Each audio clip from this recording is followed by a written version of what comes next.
Isang araw, isang santo, may maligayang pagdating sa channel na nagbibigay pugay sa mga lalaki at babae na nagmarka sa kasaysayan ng simbahan sa buong panahon.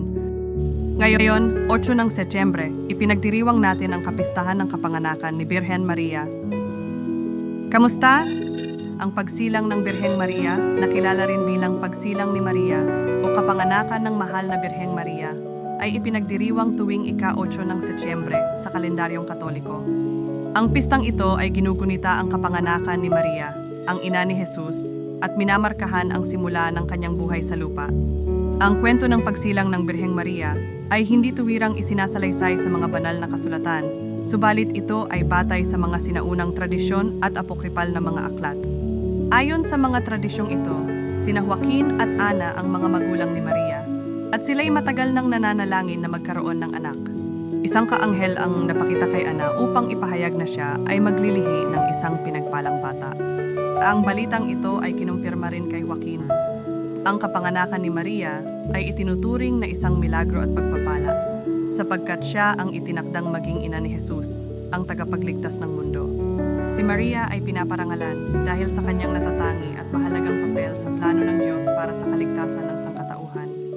Ang kapistahan ng pagsilang ng Birheng Maria ay ipinagdiriwang ng may kagalakan at pasasalamat sa simbahang Katoliko. Ipinapaalala nito sa atin ang kahalagahan ng Birheng Maria sa plano ng Diyos at binibigyang diin ang kanyang kabanalan, kalinisan, at natatanging misyon bilang ina ni Jesus. Narito ang isang dasal para kay ni Birhen Maria. O Maria, minamahal na ina ng Diyos, sa araw na ito ng iyong kapanganakan, kami ay nagpapasalamat sa handog ng iyong buhay, sa iyong mapagpakumbaba at masunuring oo sa plano ng Diyos. Ikaw na nagdala sa tagapagligtas sa iyong sinapupunan. Ikaw na nagbigay ng liwanag sa mundo. Ipanalangin mo kami sa iyong anak, gabayan mo kami sa daan ng kabanalan. Mabait at mapagmahal na ina, ipanalangin mo kami. Naway palakasin kami ng iyong biyaya sa mga pagsubok, at naway ang iyong halimbawa ng pagmamahal at pananampalataya ay magbigay inspirasyon sa amin na buong sigasig na sundan si Jesus. Amen.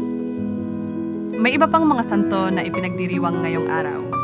Ipakikilala namin sila sa aming mga susunod na video. Maligayang pagdiriwang sa lahat ng ipinanganak ngayong araw